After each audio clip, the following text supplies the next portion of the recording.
அஸ்ஸலாமு அலைக்கும். Hi friends, எல்லோரும் எப்படி இருக்கீங்க? இன்றைக்கி நம்ம சேனலில் ஒரு ஸ்வீட் ரெசிபி தாங்க பார்க்க போகிறோம். வாயில் வச்ச உடனே அப்படியே மெல்ட் ஆகி போகிற மாதிரி ரொம்ப ஃபாஸ்ட்டாக செய்யக்கூடிய ஒரு ஈஸியான ஸ்வீட் ரெசிபி எப்படி செய்கிறதுங்கிறத பார்த்துடலாமா? இது செய்ய ஒரு பாத்திரம் எடுத்துக்கோங்க. 1/2 லிட்டர் போல் பால் சேர்த்திருக்கேன். நான் வந்துட்டு நாட்டு மாட்டு பால் தாங்க எடுத்திருக்கேன். பேக்கெட் பாலெல்லாம் எதுவும் எடுக்கல. இது வந்து நம்ம ஸ்டவ் ஆன் பண்ணி வச்சிடலாம். பால் வந்து நல்லா கொதிச்சு வரட்டும். நான் வந்து இன்றைக்கி ஒரு 6 போல் ப்ரெட் எடுத்திருக்கேன். ப்ரெட்டை வந்து இந்த மாதிரி 4 பீஸாக வந்து கட் பண்ணி வச்சுக்கோங்க. நீங்கள் வேறு ஷேப்பில் கட் பண்ணுறா இருந்தாலும் கட் பண்ணிக்கலாம். இப்போ எல்லாத்தையுமே இந்த மாதிரி கட் பண்ணி ஒரு ஓரமாக வச்சுருங்க. இப்போ பால் பார்த்திங்கன்னா நல்லாவே கொதிச்சு வந்துடுச்சு. பால் நல்லா கொதிச்சு வந்த உடனே நம்ம வந்து மீடியம் ஃப்ளேமில் வச்சுக்கலாம். 1/2 லிட்டர் பால் ஃபுல்லாகவே நீங்கள் எடுக்க தேவையில்லைங்களா? அதில் வந்து பாதி மட்டும் எடுத்தால் போதும். பாதியில் வந்து நம்ம கஸ்டர்ட் பவுடர் தான் வந்து நம்ம சேர்க்க போகிறோம். இந்த மாதிரி ஒரு பேக்கெட் வாங்கி வச்சுக்கோங்க. இதில் 5-6 தடவை நீங்கள் யூஸ் பண்ணிக்கலாம். ரேட்டுமே ரொம்ப கம்மி தான். இதிலேருந்து கரெக்டாக 1 டேபிள் ஸ்பூன் போல் எடுத்துகிட்டு கொஞ்சமாக தண்ணி சேர்த்துட்டு இந்த அளவுக்கு கட்டி இல்லாமல் வந்து மிக்ஸ் பண்ணிக்கிறேன். இப்போ இந்த மிக்ஸ் பண்ணி வச்ச கஸ்டர்ட் பவுடரை நம்ம வந்துட்டு காய்ச்சி வந்த பாலில் வந்து நம்ம உள்ளே சேர்த்திக்கலாம். சேர்த்திட்டு உடனே வந்து நீங்கள் ஸ்பூனோ கரண்டியோ வச்சு மிக்ஸ் பண்ணி விட்டுருங்க, இல்லைனா கட்டிப்பட ஆரம்பிக்கும். நான் 1/2 லிட்டர் பாலில் பாதியை எடுத்துட்டு 1/4 லிட்டர் பாலில் மட்டும்தாங்க நான் வந்து இந்த கஸ்டர்ட் பவுடரை வந்து சேர்த்துருக்கேன். சேர்த்திட்டு இந்த மாதிரி வந்து ஒரு 2-3 நிமிஷத்துக்கு போல் நல்லா மிக்ஸ் பண்ணி விடுங்க. பாருங்கள், இது இப்போ 1 நிமிஷம் தான் ஆயிருக்கு. நல்லாவே வந்து திக்காக ஆரம்பிச்சிருச்சு பாருங்கள். ஒரு 2-3 நிமிஷம் மட்டும் நல்லா இந்த மாதிரி மிக்ஸ் பண்ணி விட்டுட்டு இப்போ நீங்கள் ஸ்டவ் ஆஃப் பண்ணி கீழே இறக்கி வச்சிடலாம். இப்போ வந்து தேவையான அளவு சர்க்கரை சேர்த்துக்கோங்க. நான் ஒரு 3 டேபிள் ஸ்பூன் போல் மட்டும் சேர்த்துக்கிறேன். ஏன்னா கஸ்டர்ட் பவுடர்லேயுமே கொஞ்சம் சுகர் இருக்கும், ப்ரெட்லேயுமே வந்து சுகர் இருக்கிறனால நமக்கு வந்து சுகரோட அளவு வந்து அவ்வளோக்கா தேவைப்படாது. ஸோ 3 டேபிள் ஸ்பூன் போல் நான் சேர்த்துக்கிறேன். இப்போ இதையும் சேர்த்துட்டு ஒரு தடவை மிக்ஸ் பண்ணி விட்டுட்டு இப்போ இது ஓரமாக இருக்கட்டும். இப்போ ஆறி வந்துடும்.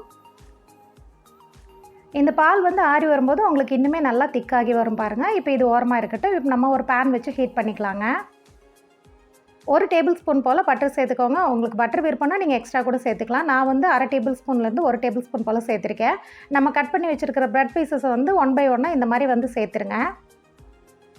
எல்லாத்தையுமே வந்து அரேஞ்ச் பண்ணி வச்சுக்கோங்க. நான் வந்து 2 பேட்சாக போட்டு எடுத்திருக்கேங்க.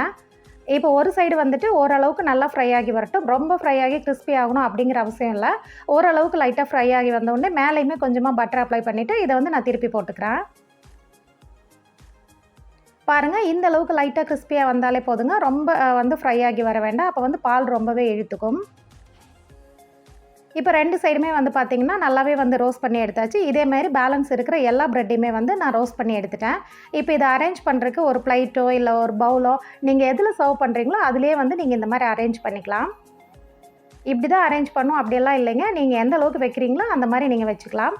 நான் பாருங்கள் ஒரு 2 லேயர் போல் வச்சுக்கிறேன். இந்த ப்ரெட் பீசஸ் மேலே நம்ம வந்து கஸ்டர்ட் மில்கை வந்து நம்ம சேர்த்துக்கலாம். பாருங்கள் எந்த அளவுக்கு நல்லா திக்கான கன்சிஸ்டன்சியில் இருக்குதுன்னு, நல்லா க்ரீமியாக இருக்குது பாருங்கள். ஓரளவுக்கு சேர்த்துக்கிறேங்க. இதுக்கப்புறம் திரும்பவுமே வந்துட்டு நம்ம பேலன்ஸ் இருக்கிற ப்ரெட் எல்லாமே நம்ம அடுக்கி வச்சுக்கலாம். இதுக்கப்புறம் பேலன்ஸ் இருக்கிற எல்லா மில்கையுமே வந்து நீங்கள் உள்ளே சேர்த்திருங்க. இது வந்து கொஞ்ச நேரத்துலேயே வந்து பார்த்திங்கன்னா உங்களுக்கு நல்லாவே வந்து உறிஞ்சி வந்துடும் பாருங்கள். இப்போ நான் 1/2 லிட்டர் பாலில் 1/4 லிட்டர் பாலில் மட்டும்தாங்க நான் வந்து கஸ்டர்ட் பவுடர் சேர்த்துருந்தேன். இப்போ இதுவே வந்துட்டு 6 ப்ரெட்டுக்கு கரெக்டாக இருந்தது. நீங்கள் எக்ஸ்ட்ரா ப்ரெட் எடுக்கிறாருந்தா நீங்கள் பாலையுமே வந்து எக்ஸ்ட்ரா எடுத்துக்கோங்க. இப்போ மேலே கார்னிஷிங்காக கொஞ்சமாக வந்துட்டு நட்ஸு சேர்த்துக்கலாம். நான் வந்து இன்றைக்கி பாதாம் மட்டும்தாங்க சேர்த்துருக்கேன். பாதாம் எங்கள் வீட்டில் குழந்தைங்க 2 பேருமே விருப்பப்பட்டு சாப்பிடுவாங்க. பிஸ்தா சேர்த்துட்டிங்கன்னா பார்க்குறக்கு இன்னுமே கொஞ்சம் க்ரீனிஷாக பார்க்குறக்கு நல்லா அழகாக இருக்குங்க. நான் இன்றைக்கி பாதாம் மட்டும்தான் சேர்த்துருக்கேன். உங்களுக்கு என்ன நட்ஸ் வேணுமோ அதை நீங்கள் சேர்த்துக்கலாம். சேர்த்திட்டு ஒரு 10லேருந்து 15 நிமிஷம் போல் ஊற விட்டுருங்க. ஊறினதுக்கப்புறம் நீங்கள் எடுத்து சாப்பிடுங்க. ரொம்பவே சூப்பராக இருக்கும். நல்லா வாயில் வச்ச உடனே மெல்ட் ஆகிடுங்க. பட் இதை இப்படியே ஆற விட்டு சாப்பிட்றத விட ஃப்ரிட்ஜில் ஒரு 1/2 ஹவர்லேருந்து 1 ஹவர் வரைக்கும் வச்சு நல்லா சில் பண்ணி நல்லா கூலாக சாப்பிட்டிங்கன்னா அவ்வளோ டேஸ்ட்டாக இருக்குங்க. வாயில் வச்ச உடனே கரைஞ்சி உள்ளே போயிடும். நீங்கள் எவ்வளோ செஞ்சாலுமே வந்து பார்த்திங்கன்னா பத்தாது. ஸ்வீட் சாப்பிட்ணும் அப்படின்னு தோணும்போது ப்ரெட்டும் கஸ்டர்ட் மில்க்கும் ரெடி பண்ணிவிட்டா டக்குன்னு இது ஒரு 10லேருந்து 15 நிமிஷத்துலேயே வந்து செஞ்சிடலாங்க. ஒரு தடவை இந்த வந்து நீங்கள் டேஸ்ட் பண்ணிட்டீங்கன்னா உங்கள் குட்டீஸ் அடிக்கடி செஞ்சு தர சொல்லி கேட்பாங்க. இந்த ரெசிபி உங்கள் எல்லாருக்கும் பிடிச்சிருக்குன்னு நினைக்கிறேன். இந்த ரெசிபி பிடிச்சா லைக் பண்ணுங்கள். அப்படியே நம்ம சேனல் ஆஹா போல் தான் ஃபஸ்ட் டைமாக பார்க்குறீங்க அப்படின்னா சேனலை சப்ஸ்கிரைப் பண்ணி ஃபாலோ பண்ணுங்கள். நெக்ஸ்ட் வீடியோவில் பார்க்கலாம். தேங்க்ஸ் ஃபார் வாட்சிங். பாய்.